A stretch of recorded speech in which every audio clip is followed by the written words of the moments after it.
Cash flow statement के 5वें number प्रश्न को हम बताने जा रहे हैं। पहले पूरे क्वेश्चन को अच्छे से पढ़ते हैं।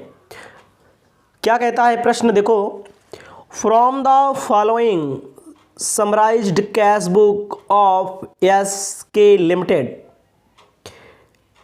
मतलब कि एसके लिमिटेड की कैश बुक बना के दी गई है आपके सामने। Prepare cash flow statement for the year ended 31 March 2013 in according with AS3, accounting standard AS3 के अनुसार एक कैश बुक बना के दी गई है। कैश बुक में पार्टिकुलर दिया है, पार्टिकुलर में कहा है टू बैलेंस ब्रॉट डाउन, मतलब कि इसका मतलब कि ओपनिंग में पहले से 10,000 रुपये का कैश था, रिसीव कस्टमर से 5 लाख हुआ है, सेल ऑफ बिल्डिंग से 1,90,000, issue of equity share 2 lakh, issue of preference share 1 lakh. Particulars दाहिनी तरफ दिया है, देखो कि पेमेंट किया है सप्लायर को, payment purchase of machinery, purchase of furniture, wages and salary, rent tax rates, income tax, redemption of debenture, dividends और बैलेंस CD दिया है। आपको सर्वप्रथम काम करना है, सबसे ऊपर लिखना है cash flow statement, cash flow statement कब 31 मार्च लिखा जाएगा, फॉर द एंडिंग ईयर 31 मार्च। उसके बाद जो भी सन आपका चल रहा है सन लिख दीजिए, ईयर लिख दीजिए, ठीक है। उसके बाद क्या करना है, कॉलम बना दीजिए। क्वेश्चन थोड़ा बड़ा है,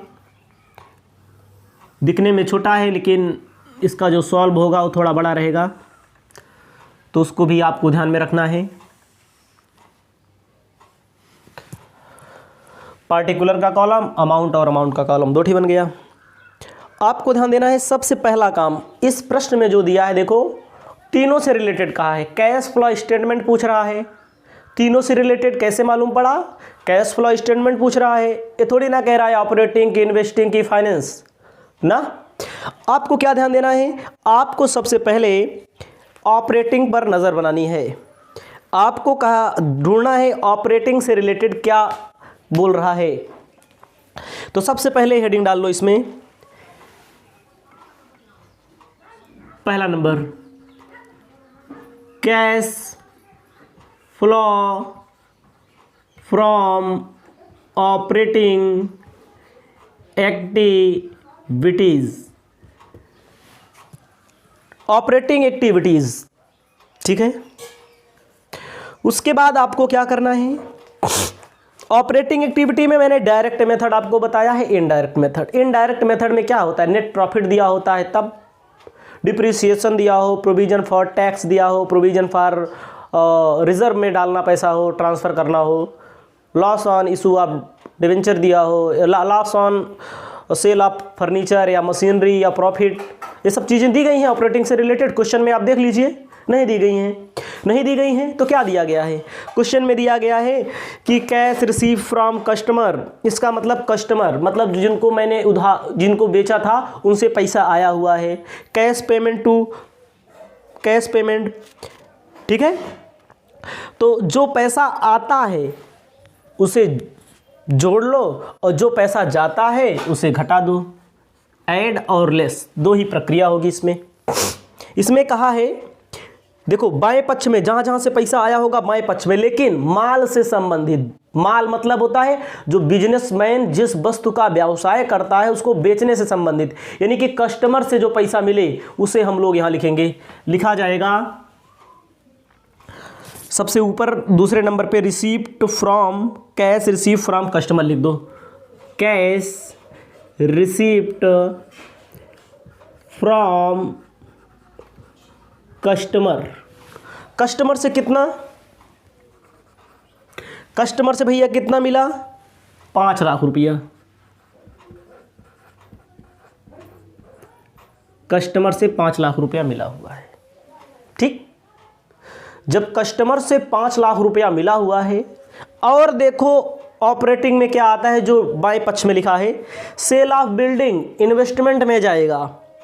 ठीक है, issue of equity share finance में जाएगा, issue of preference share finance में जाएगा। याद रखना, यहां कस्टमर से जो पैसा मिले, जो माल को बेचने के कारण पैसा मिले, वही को ऐड करते हैं।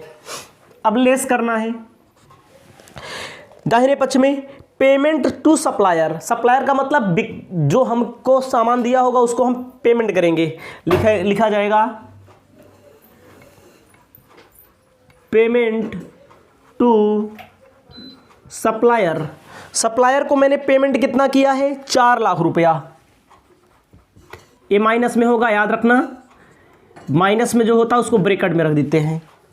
अब उसके बाद क्या है, परचेज ऑफ मशीनरी इन्वेस्टिंग में जाएगा, परचेज ऑफ फर्नीचर इन्वेस्टिंग में जाएगा, wages and salary, wages and salary ये व्यवसाय है। व्यवसाय में मैंने आपको बताया है कि जो डायरेक्ट खर्चा होता है वो यहाँ पर माइनस कर दिया जाता है। वेजेज एंड सैलरी दिया गया है कि कमाने के लिए, इस 5 लाख रुपया प्राप्त करने के लिए 30,000 रुपया वेजेज एंड सैलरी पर भाई खर्चा हुआ है। उसके बाद rent rates tax, rent rates tax, rent rate tax भी दिया गया है। कितना रुपए का, क्वेश्चन में कितने का दिया, देखो 20,000 रुपए का, इसको भी घटा लिया जाएगा। उसके बाद दिया गया है इनकम टैक्स। ठीक है, इनकम टैक्स को भी घटा लेंगे, पहले जोड़ने घटाने के बाद घटाया जाता है इनकम टैक्स। 5 लाख में से 4 लाख 4.5 लाख माइनस कर दो, आ जाएगा 50,000। लेस किया जाएगा इसमें इनकम टैक्स। भारत सरकार इनकम टैक्स लेती है। ठीक है, इनकम टैक्स कितना बोल रहा है, income tax, income tax question में बोल रहा है 25,000। कितना बचेगा, 25,000 हमारा आएगा। ये जो 25,000 हमारा आएगा, लिखा जाएगा cash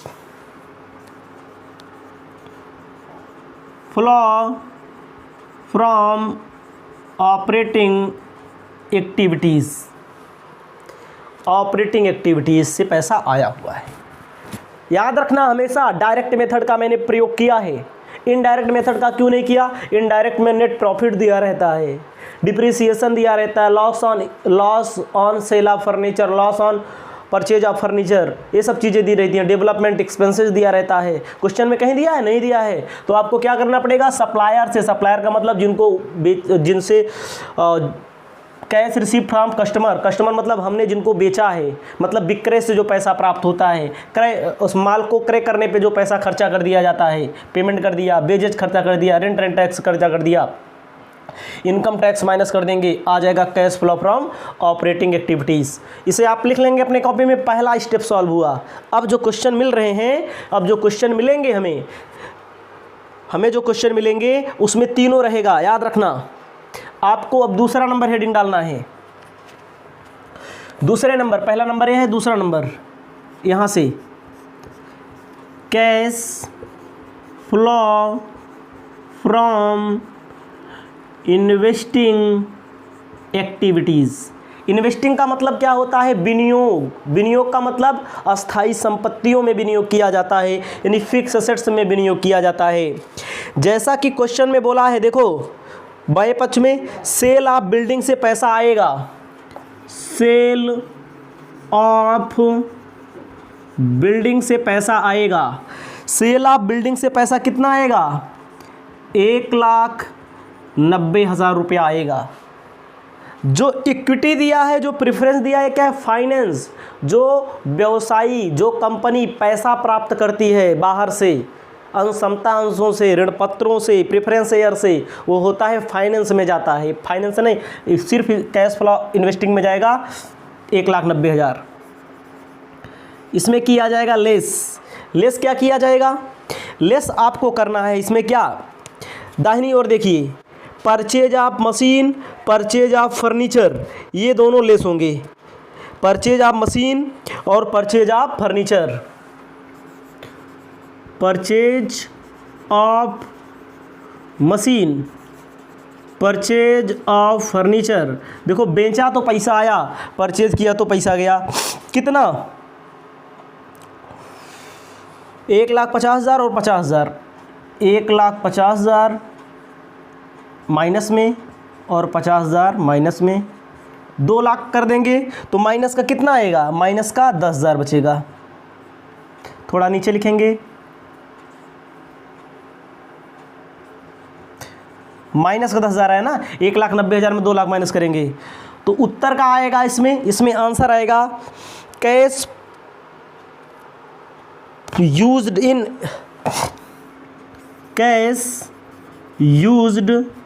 in investing activity. Investing में मैंने आपको बताया, सूत्र पूरा लिखवाया है शॉर्ट टाइम क्वेश्चन में ही मैंने। Cash used in investing activity, invest करने से, एक्टिविटी से हुआ है। इतना आपका हो गया, इतना आप लिख सकते हैं। अब आगे क्या करना है? इन्वेस्टिंग हो गया। अब तीसरे नंबर पे पहुंचेंगे। तीसरा number, cash flow from finance activities. Finance activity मतलब होता है वित्तीय क्रियाओं से रोकड़ प्रवाह। वित्तीय क्रियाओं से रोकड़ प्रवाह में आएगा क्या? इसको भी ध्यान दीजिएगा। जैसे देखो बाएं पक्ष में देखिए दिया है issue of equity share, 2 lakh का इशू ऑफ इक्विटी शेयर, पैसा आएगा। कितना आ रहा है? 2 लाख। उसके बाद issue of preference share, issue of preference share, 1 lakh पैसा आएगा ना वित्तीय क्रियाओं से। अब जाएगा भी कुछ माइनस भी किया जाता है। लेस वाली बात जहाँ तक आती है तो लेस क्या करते हैं?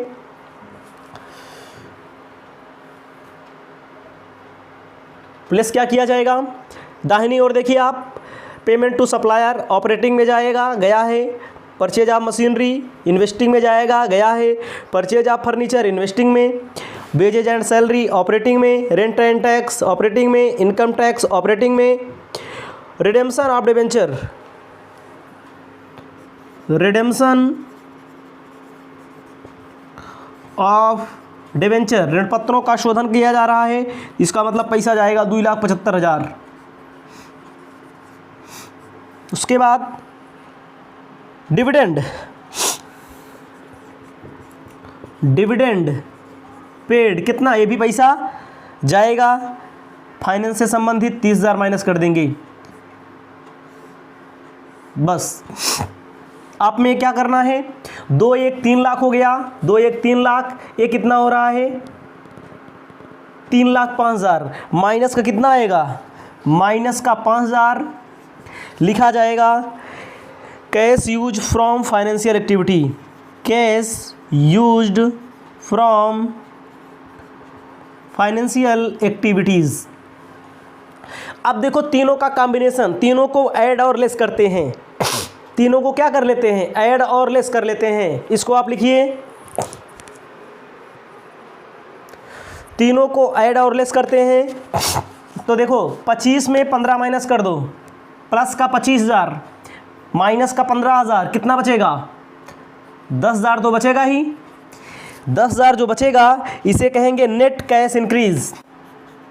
नेट कैश इंक्रीज मतलब कि इतना कैश बढ़ी हुई है कैश फ्लो से, ठीक है, इतना कैश बढ़ी हुई है कैश फ्लो से। उसके बाद ओपनिंग वाला जोड़ दो, ओपनिंग वाला, ओपनिंग में पहले कितना था?